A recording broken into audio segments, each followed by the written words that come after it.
The views and opinions of this program are those of the hosts, guests, and callers. There is substantial risk of loss in trading futures and options, which you should carefully consider prior to trading. Welcome. It's another edition of Market Talk. I'm Susan Littlefield, the video portion, sitting in for Jesse Allen today and tomorrow. And I always love the opportunity when I get to talk to Mike Suzolo. Mike, of course, is with Global Commodity Analytics. And as you and I know, the markets this week have already kind of thrown in some interesting things. Over the noon hour, we saw some more announcements in regards to trades with some new countries. Still no word yet coming out of China. And I think, Mike, that's kind of where I wanted to start with, is we're seeing these new announcements coming in. Many of them have that little loophole that you and I had talked about on Tuesday. What are you seeing in this announcements of new tariff opportunities and still not hearing anything from that big country? I think Wednesday was a lot more about the soy complex, Susan, and I think it was a lot more about the pork and bean trade, where the soybeans and the hogs are starting to find a lot more friction and difficulty holding gains, and it's getting easier, and especially on Wednesday for the soy complex, getting a lot easier for the market to break in the soy, and that it kind of caught up with the corn market. And I do think a lot of it has to do with China, especially when it comes to some of the new economic data that came out in the overnight markets. China is still showing a very significant deflation in their producer prices. And, looking at the chart of that PPI with China, we can see when we cross it with the food consumer price index versus the China producer price index, we can see a real similarity between now and what we had back in the mid 2010s. And so the overnight price action, I think, picked up on the fact that China is still suffering from deflationary pressure. These tariffs are only going to cause more pressure for them in their export market. And I guess I feel like that when we talk about the soy complex, we obviously have to talk about the soy meal and the soybean oil. We've had support in the soy oil recently. We didn't have that on Wednesday. And so when the meal made a new 9-year low, that really took, and took a hold of the soybean complex as a whole. Last thing I'll say is one of the issues with China too, I think, that came up to your point about some of these news headlines on Tuesday specifically and early Wednesday, was not just that we are going to ban now China from having U.S. farmland. That was not going over well in the Chinese press from what I could tell, but also the idea that China has got we're going to have a 50% tariff now on U.S. copper. China is like the number 4 producer of copper. It relies heavily upon copper for its own economy. And so I think Asia and China included were not real happy to see this copper tariff increase to the level that we have currently for steel and aluminum here in the United States now. And so I think it was more about China and when it came to Wednesday. And I think that's why the soybeans were able to, like corn on Tuesday, break through those late June, early July lows. Since we're talking about China, are they ever coming back? Maybe not to the levels we saw them many years ago, but is there still that opportunity? I don't see it at this point, Susan, as long as President Xi is in charge, because he has taken the country economically and socially hard left back towards pure communism, top-down management of a few people running a billion-plus people country. That's why you and I've talked a lot about India and how I was real eager to see maybe before the 4th of July was over with, before that weekend was over with, and we came back this week, we'd have an Indian trade deal. We did not have that. And I think that was one of the key elements as to why the trade got very sour very quick and turned very quickly against that pre-4th of July rally. So what are you seeing? I want to pull up your spot spread here with corn and KC. What is your thoughts as you look at this graph? Yeah, the issue with the spot prices now is that in the spot market in Kansas City for corn and beans, we're seeing both of the corn and the beans now down, if not a little bit below where they were last year at this time. I can go back and look at some USDA data in the Iowa AMS daily and weekly information, and also tell you that we're 10 to 15 cents cheaper than we were last year at this time in corn. We're about $1 plus cheaper in soybeans for the spot in some parts of Iowa versus last year at this time. So my take right now is, with prices so broken down now at this point and well below the cost of production, I think we have kind of walked away from the current fundamentals, especially in the corn market, of the very strong export demand. Another very good week on the weekly ethanol data on Wednesday. We've got very strong real-time demand in corn, super tight world stocks, but the trade's acting like we've got a 2+ billion bushel carryover. So I think we're trading a lot of the crop conditions. We're trading a lot of a great big yield. And I think we're maybe even throwing in there the WASDE report expectations of a bigger corn crop coming out of Brazil. So bottom line for me is, we need a reset in these markets, a technical chart reset and a sentiment reset. And I'm hoping the WASDE report on Friday does that for us. And what about this weekly with the corn? I mean, this is one interesting trade, because we'll talk more about it from a feeder perspective coming up. But as you look week over week, do you see any movement or surprises for this numbers? Yeah, I think the big thing with the lead month corn and the lead month beans, both in context of what we were just talking about, is the 408 low was the June low in lead month corn, which is still July futures. The 1012 and a quarter low was the June low for lead month bean futures, July futures. But if you look at the September corn and the September beans, we're even below those levels now. So again, as you get farther out from the actual front end contract, we're actually seeing a discounted price. And that's a very odd structure to have. You would think that the SEP would be a little bit higher than the July, especially with the July getting ready to go off the board here in the next week or so. So I do think the market is very much out of whack. The spreads suggested, fundamentals, supply-demand fundamentals suggested as well. So I'm curious, do we have a low put into this corn market at this point, or is it a potential for seeing the lower threes?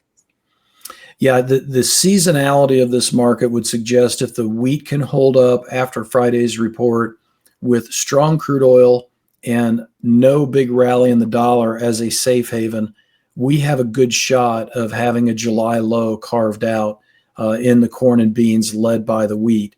That's the tack I'm kind of taking right now, Susan, with the demand, because we are running almost 30% ahead of last marketing year on corn exports.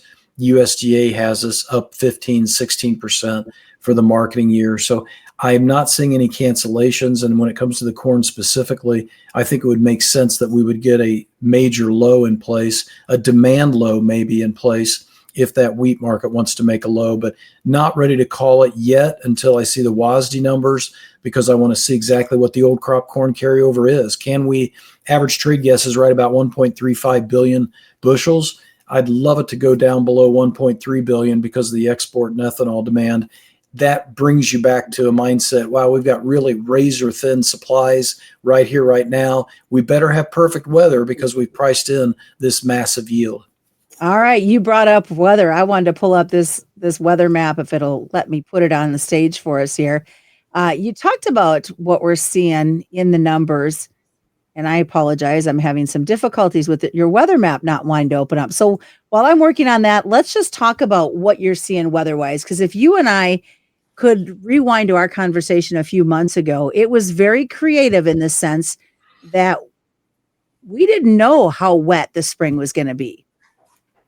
Yeah, I think that's a great place to start, because we really have been through an extra round of buying and selling by the funds, and they're back in this idea of doubling down on their big, massive net short position in the corn market. And there's our map right there. But this VCI map and Vegetative Health Index map, it compares. The top map is the current map as of July 1. The bottom map is last year at the exact same time period. The more blue color you have in this map, the more it leans towards big yields, because your vegetative density is very, very high. But as you can see in the top map, you've got a lot of question marks in Ohio, Indiana, and especially the southern third of Illinois. And you still got a lot of issues on the eastern border of South Dakota and North Dakota, where pretty much the state's corn is grown and the state's beans are grown. up against the Minnesota border. And so you've got some issues that, even bleed into eastern Nebraska, and then it goes diagonally southwest into western Kansas. A lot of irrigated corn in western Kansas that it can get good yields, but is it going to be record-breaking yields? And so the vegetative maps, especially this one, when I compare it to what I talk to clients with, especially east of the Mississippi River, it matches up. They've got okay stands, they've got great stands, they've got bad stands. It's not uniform like I remember it being last year. So I think that's a real important piece of the puzzle.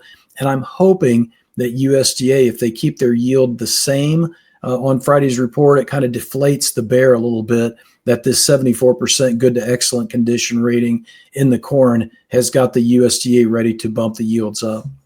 So do you think, as we talk a little bit of weather to wrap up this first half of the conversation, is it going to continue to turn into more of a weather market, or has the market just pretty much said, hey, we're set, we've gotten the moisture that we need, knowing that August could give us a little bit of runaround?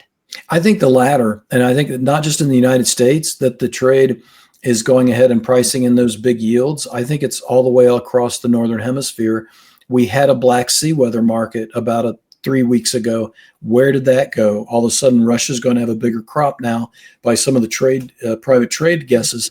Where did China's drought go when it came to the wheat crop over there? I think the Northern Hemisphere, much like what we were talking about with South America, Susan, we still have a lot more unanswered questions about production levels. I hope we can get some solid numbers in Friday's report so that at least we know where we're at. And I think that's adding to, I think, some of the trade price action in the extremes. And it kind of calls to mind an article I was reading earlier today from a big newspaper over in England.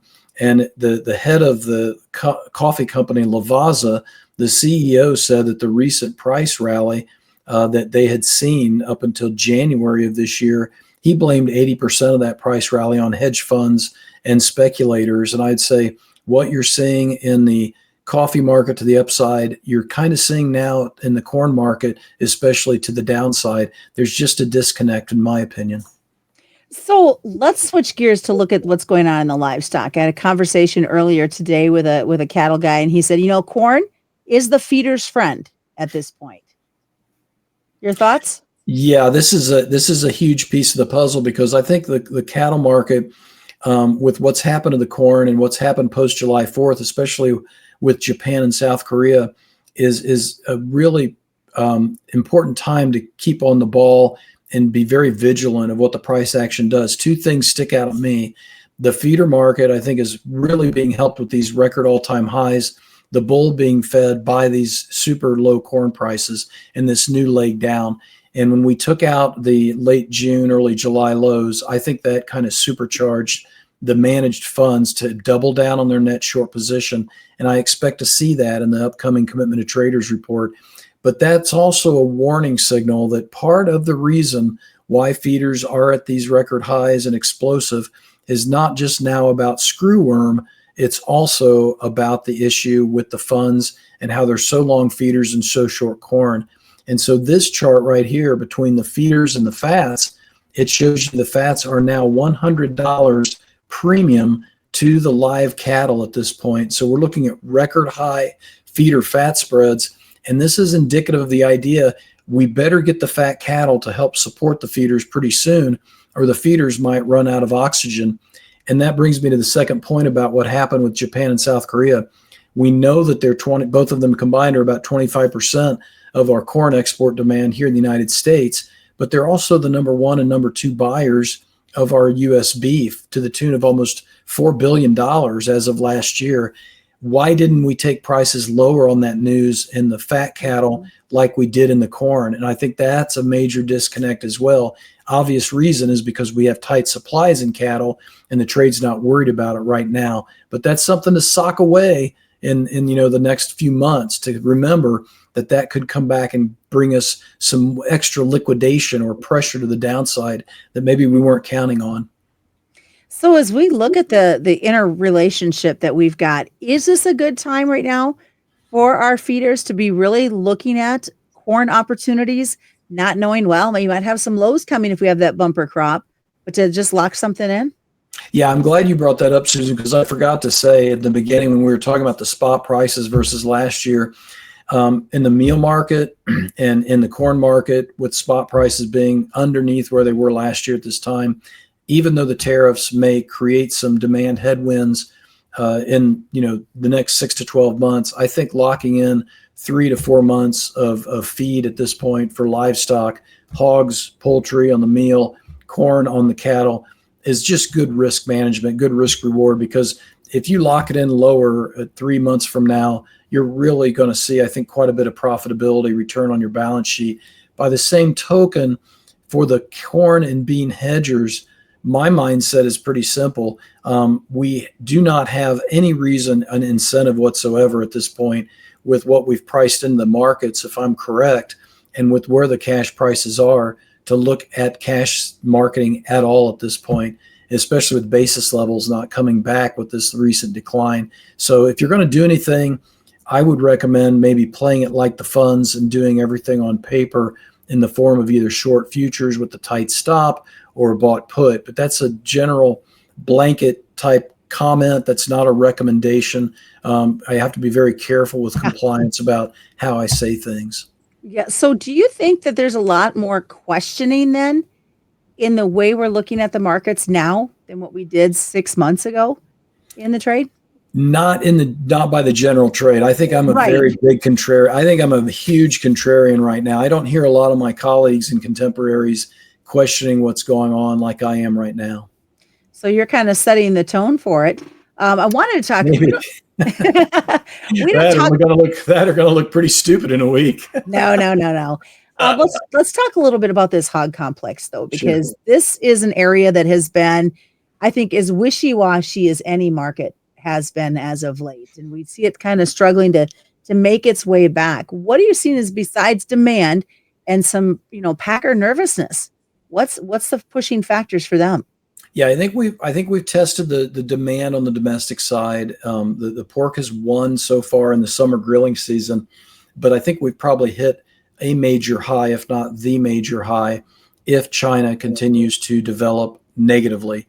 And I think that's maybe the headwind we're going to face here. It's not uncommon on sharp moves to the upside in the carcass and the cutout in June and May, June, to see a major high develop in July, August. And then we work down from there heading into the winter holiday. So I'm kind of on the hunt for that, especially given, as I said in the first segment, the pork and bean trade seems to be a little bit more active, where we're seeing selling of both hogs and soybeans. That's kind of a footprint of what's going on with China and the negativity with their economy. Weekly export sales for pork, I could not say or cannot overestimate how important they're going to be here the next 3 or 4 weeks, because we got to hold on to those. If we start to see those exports fade, I think the hog market probably has got a top in place. And it seems like this cattle market is just saying, hey, hold the top to the grill. We're not done yet. Yeah, they're saying that right now because we've got record highs in the stocks and the dollar's not moving, and we've got that corn juicing the feeders. But I'll be interested to see where we close this month, because when April fats went off the board, I was thinking we'd have a setback, if not a 10 to 15% correction. We've had a couple minor setbacks, but we've really just kept this market supercharged. And so now you're really getting to levels where historically it's very hard to sustain these kind of prices without some really terrific news, like the screwworm issue that we did get. Well, and you bring that up, and I find it really interesting. The markets went, yeah, okay, fine. They opened the borders in Arizona to let these cattle in. No big deal. Let's move on with what the next thing's going to be. Yeah, that's a huge point, because when that happened, I talked to you and some others that I was interviewed by and said, I could look at this two ways. By delaying Del Rio and Laredo to mid-August through mid-September, that could actually be friendly, because we're not going to have any real numbers come across the border until this fall. So we're going to be tight all the way into the fourth quarter on actual numbers. And I think that may have helped us in terms of how the USDA staggered this opening. Wonderful, Mike. Thanks so much for joining us for today's Market Talk. Thanks for having me. It's great to be with you, Susan. Okay, so that's Mike Zuzolo, and that's another edition of Market Talk. And as I always like to remind folks, commodity futures and options do involve a substantial risk of loss, not suitable to all investors. That's another edition of the Market Talk with the American Ag Network. Make sure to subscribe to the Market Talk YouTube channel. You can watch our latest interviews with top market analysts in the country, find bonus content, and much more. It's easy. Just go to youtube.com/@MarketTalkAg and hit the subscribe button. Or you can search for Market Talk Ag on YouTube.